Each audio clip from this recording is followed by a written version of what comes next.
नमस्कार दोस्तों, स्वागत है आप सभी का इस लेक्चर में जिसमें हम आपको समान ज्ञान के महत्वपूर्ण प्रश्न के बारे में बहुत आसान तरीके से एक्सप्लेन करेंगे। बस फोकस आप सामने रखना, क्योंकि आप फोकस सामने रखेंगे तो बहुत आसानी से इन क्वेश्चंस को समझ पाएंगे। तो शुरू करते हैं। आज का पहला क्वेश्चन क्या है उसके बारे में आपको बहुत ही इजीली एक्सप्लेन करेंगे। तो यहाँ पर पहला क्वेश्चन आपसे मेंशन किया है कि भारत के प्रथम प्रधानमंत्री कौन थे। तो भारत के जो प्रथम प्रधानमंत्री हैं वो पंडित जवाहरलाल नेहरू हैं। ये आपको क्लियर होना चाहिए। ये क्वेश्चन सीधे एग्जाम में बनने वाले क्वेश्चन हैं और आप लोगों के प्रीवियस ईयर एग्जाम में आए हुए क्वेश्चंस हैं। एंड उसी प्रकार सेकंड है, इसमें मेंशन किया है कि 1857 की क्रांति का मुख्य कारण क्या था। यानी कि जो 1857 की क्रांति हुआ था उसका मुख्य क्या कारण अगर आपसे एग्जाम में पूछेगा तो उसका जो कारण था वो यही था कि सैनिक वो यानी कि जो सैनिक थे उनमें असंतोष था, क्योंकि जो वो सैनिकों में असंतोष इसलिए था क्योंकि जो ब्रिटिश थे यानी कि ब्रिटिश सोल्जर जो थे वो जो कारतूसों का प्रयोग करते थे उसमें गाय और सुअर की चर्बी का प्रयोग करते थे, जिससे जो सैनिक थे उनमें ये यानी कि जो सैनिक थे वो ये नहीं चाहते थे कि उन्हें गाय और सुअर की चर्बी से मिले हथियार। तो इसीलिए 1857 की क्रांति का ये पहला कारण था कि सैनिक असंतोष और कारतूसों में गाय सुअर की चर्बी का प्रयोग, यही मेन कारण था 1857 क्रांति का मुख्य कारण। एंड उसी प्रकार ये क्वेश्चन अपने आप में खास है और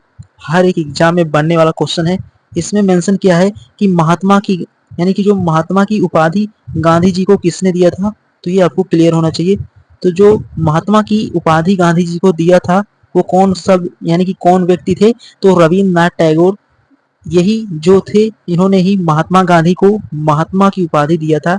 एंड उसी प्रकार अगले क्वेश्चन के बारे में बात करें तो अगला 4th नंबर क्वेश्चन भी आपका बहुत इंपॉर्टेंट है, सीधे एग्जाम में बनने वाले क्वेश्चंस हैं। इसमें मेंशन किया है कि सुभाष चंद्र बोस ने आजाद हिंद फौज कब बनाई थी। तो 1942 में आजाद हिंद फौज को सुभाष चंद्र बोस ने बनाया था। तो ये भी आपको प्रॉपर समझ हो गया होगा। तो उम्मीद करता हूँ इन क्वेश्चंस को आप बहुत इजीली समझ गए होंगे। सभी क्वेश्चंस बहुत इंपॉर्टेंट है एग्जाम की पॉइंट ऑफ व्यू से। किसी भी एग्जाम को आप प्रीवियस ईयर एग्जाम को देखेंगे तो जरूर यहाँ से एक दो क्वेश्चन आपको मिलेंगे। फोकस आप 100% सामने रखना, बहुत आसान तरीके से इन क्वेश्चन को समझ पाएंगे। एंड उसके बाद अगले क्वेश्चन के बारे में बात करें तो अगला क्वेश्चन अपने आप में खास है। इसमें मेंशन किया है कि ताजमहल का निर्माण किसने करवाया। तो शाहजहां ने ताजमहल का निर्माण करवाया था। आपको प्रॉपर समझ होना चाहिए। एंड 6 नंबर के बारे में बात करें तो ये भी अपने आप में बहुत खास है। इसमें मेंशन किया है कि अशोक किस वंश का शासक था। तो यानी कि जो अशोक थे वो आपके मौर्य वंश के शासक थे। आपको क्लियर होना चाहिए। तो इस तरीके से ये क्वेश्चन भी बहुत इंपॉर्टेंट है। उसके बाद 7th नंबर क्वेश्चन में मेंशन किया है कि महात्मा गांधी का जन्म कहाँ हुआ था। तो महात्मा गांधी जी जो थे उनका जो जन्म हुआ था वो गुजरात राज्य में हुआ था।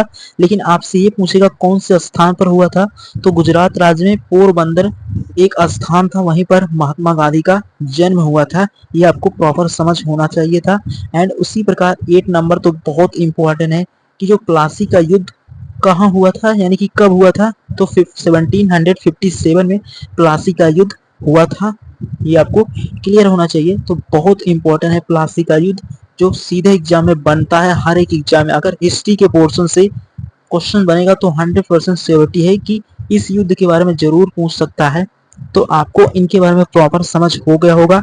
एंड उसके बाद अगले क्वेश्चन के बारे में बात करें तो अगला क्वेश्चन भी आपका बहुत इंपॉर्टेंट है। उसके बाद अगला क्वेश्चन ये है, इसमें मेंशन किया है कि झांसी की रानी लक्ष्मीबाई का असली नाम क्या था। तो यानी कि जो झांसी की रानी लक्ष्मीबाई थी उनका असली नाम मणिकर्णिका था। ये आपको क्लियर होना चाहिए। बहुत इंपॉर्टेंट है, सीधे एग्जाम में बनने वाले क्वेश्चंस हैं। एंड 10th नंबर के बारे में बात करें तो यहाँ पर मेंशन है, ये भी क्वेश्चन आपका बहुत इंपॉर्टेंट है। ये दिल्ली का लाल किला किसने बनवाया। तो शाहजहां ने दिल्ली के लाल किलो यानी कि जो दिल्ली का लाल किला था उसे शाहजहां ने बनवाया था। ये आपको प्रॉपर समझ होना चाहिए। एंड अगला क्वेश्चन 11th नंबर क्वेश्चन के बारे में बात करें तो प्रथम स्वतंत्रता संग्राम किस वर्ष हुआ। तो 1857 में प्रथम स्वतंत्रता संग्राम हुआ था। ये आपको क्लियर होना चाहिए। तो ये सभी क्वेश्चन एग्जाम के पॉइंट ऑफ व्यू से बहुत इंपॉर्टेंट है, क्योंकि इसमें हर एक तरीके के क्वेश्चंस हैं। अगर आप इनका रिवीजन करते रहेंगे तो 100% आपकी स्पीड मेंटेन हो जाएगी और एग्जाम में बनने वाले हर क्वेश्चन को आप बहुत आसानी से समझ पाएंगे। और क्वेश्चन ये सीधे एग्जाम में बनने वाले क्वेश्चन हैं, तो आप इनका रिवीजन करते रहना। एंड उसके बाद 12th नंबर क्वेश्चन जो है ये अपने आप में खास है। इसमें मेंशन किया है कि भारत छोड़ो आंदोलन कब हुआ था, तो 1942 में भारत छोड़ो आंदोलन महात्मा गांधी जी ने शुरू किया था। और किसके लिए किया था, तो जो नील की खेती करने वाले किसान थे उनके लिए महात्मा गांधी जी ने 1942 में भारत छोड़ो आंदोलन शुरू किया था। एग्जाम के पॉइंट ऑफ व्यू से ये क्वेश्चंस बहुत इंपॉर्टेंट है, सीधा एग्जाम में पूछे जाते हैं क्वेश्चन, तो इनका रिवीजन जरूर करना। और आपको क्लास सही लगे तो अपने सभी फ्रेंड के साथ शेयर करना। अगर आपको किसी भी क्वेश्चन में डाउट हो तो कमेंट बॉक्स में मेंशन कर सकते हैं। तो मिलेंगे इस तरीके से अगले क्वेश्चन के साथ। तो अगला क्वेश्चन क्या है उसके बारे में आपको प्रॉपर समझना होगा, जो कि और इम्पोर्टेंट क्वेश्चन है। उसके बाद 13 नंबर पूछ रहा है, इसमें बहुत इंपॉर्टेंट है। इसमें मेंशन किया है कि जो नेपोलियन बोनापार्ट किस देश का शासक था, फ्रांस का था। ये आपको क्लियर होना चाहिए, बहुत इंपॉर्टेंट है।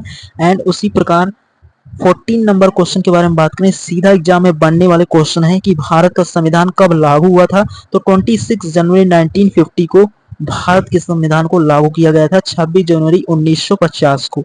तो इस तरीके से ओवरऑल इसको भी आप बहुत आसानी से समझ गए होंगे। एंड उसके बाद सिंधु घाटी सभ्यता का प्रमुख नगर कौन था, तो हड़प्पा जो थी, यानी कि जो हड़प्पा था वो सिंधु घाटी सभ्यता का प्रमुख नगर था। ये आपको क्लियर होना चाहिए, सीधे एग्जाम में बनने वाले क्वेश्चंस हैं।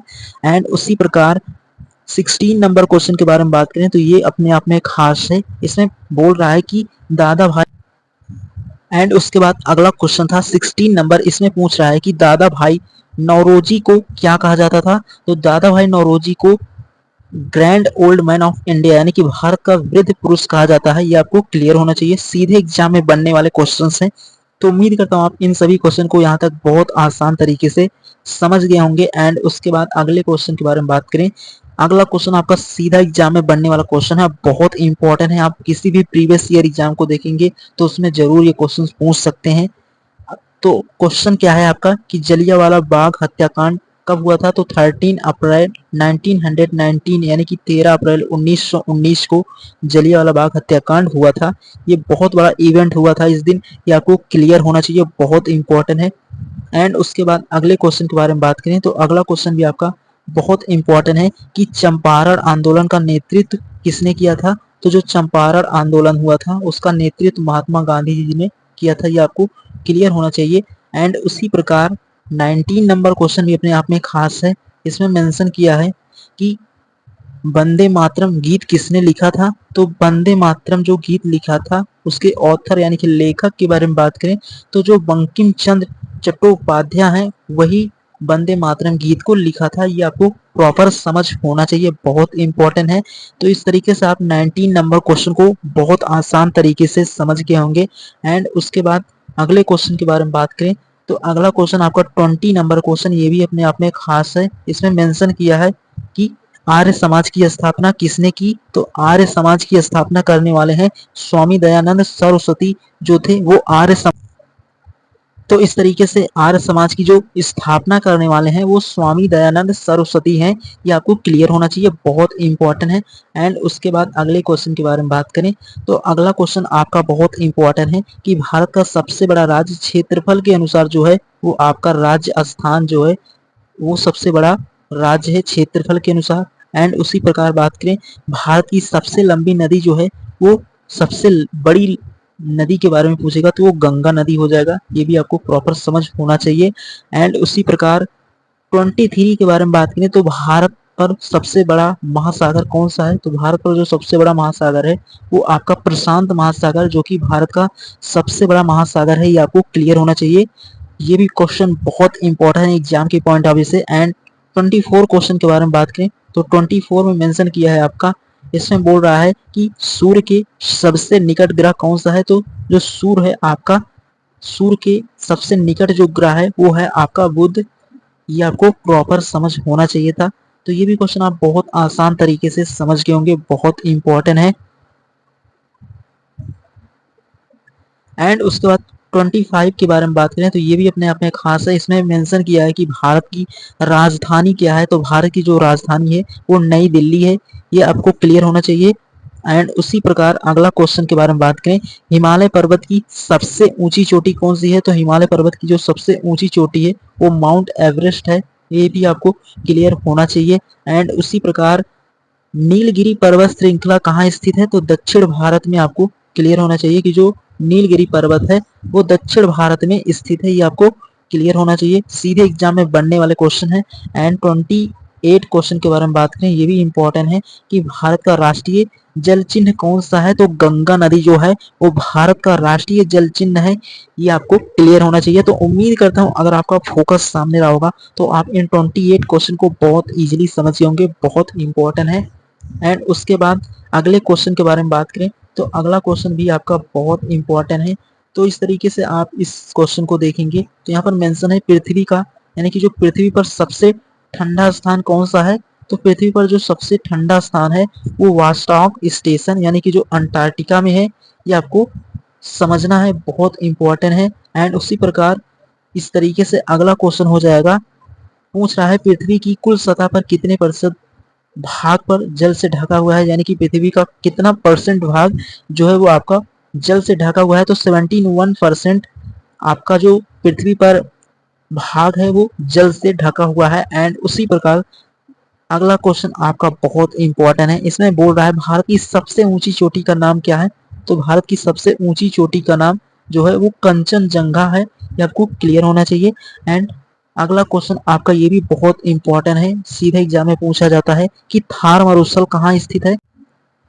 तो उम्मीद करता हूँ आप यहाँ तक सभी क्वेश्चन को बहुत इजीली समझ गए होंगे, बहुत इंपॉर्टेंट है। एंड उसके बाद अगले क्वेश्चन के बारे में बात करें तो अगला क्वेश्चन भी आपका बहुत इंपॉर्टेंट है, सीधे एग्जाम में बनने वाले क्वेश्चन हैं, ये आपको समझ होना चाहिए और बहुत इंपॉर्टेंट है।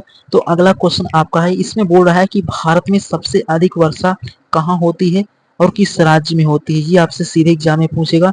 तो जो राज्य हो जाएगा वो मेघालय राज्य में होती है वर्षा, सबसे अधिक कौन से स्थान पर होती है, तो मौसिन राम में सबसे अधिक वर्षा होती है। एंड उसी प्रकार अगला क्वेश्चन ये भी बहुत इंपॉर्टेंट है कि कौन सा राज्य चाय बागानों के लिए प्रसिद्ध है, तो असम में चाय की खेती सबसे अधिक होती है और उसके लिए ये असम प्रसिद्ध है। तो असम भी आप भारत का एक राज्य है जिसकी राजधानी दिसपुर है, ये आपको प्रॉपर समझ होना चाहिए। एंड उसके बाद अगला क्वेश्चन इसमें मेंशन किया है कि सहारा मरुस्थल कहाँ स्थित है, जो आपका सहारा मरुस्थल है वो आपका अफ्रीका में स्थित है, ये आपको क्लियर होना चाहिए। जो आपका सहारा मरुस्थल है वो अफ्रीका में स्थित है, ये आपको क्लियर होना चाहिए। एंड उसके बाद 36 क्वेश्चन के बारे में बात करें तो सूर्य से तीसरा ग्रह कौन सा है, तो जो सूर्य है आपका, सूर्य से अगर तीसरे ग्रह के बारे में बात करें तो पृथ्वी है, ये आपको क्लियर होना चाहिए। तो सूर्य से सबसे निकट तो बुध है, लेकिन तीसरे स्थान पर पूछ रहा है तो पृथ्वी का स्थान है तीसरे स्थान पर। तो इस तरीके से आप इन सभी क्वेश्चन को बहुत इजीली समझ गए होंगे और बहुत इंपॉर्टेंट एग्जाम के पॉइंट ऑफ व्यू से। तो ओवरऑल आज के क्लास में हमने आपके 35 क्वेश्चन तक किए हैं। जो भी आपका कोई डाउट हो तो कमेंट बॉक्स में मेंशन कर सकते हैं, अगर आपको किसी भी क्वेश्चन में डाउट हो तो मेंशन कर सकते हैं। क्लास कैसे लगा ये भी कमेंट बॉक्स में जरूर बताना और अपने सभी फ्रेंड के साथ शेयर करना ताकि वो भी अपनी तैयारी को और बेहतर कर सकें। मिलेंगे नेक्स्ट लेक्चर में और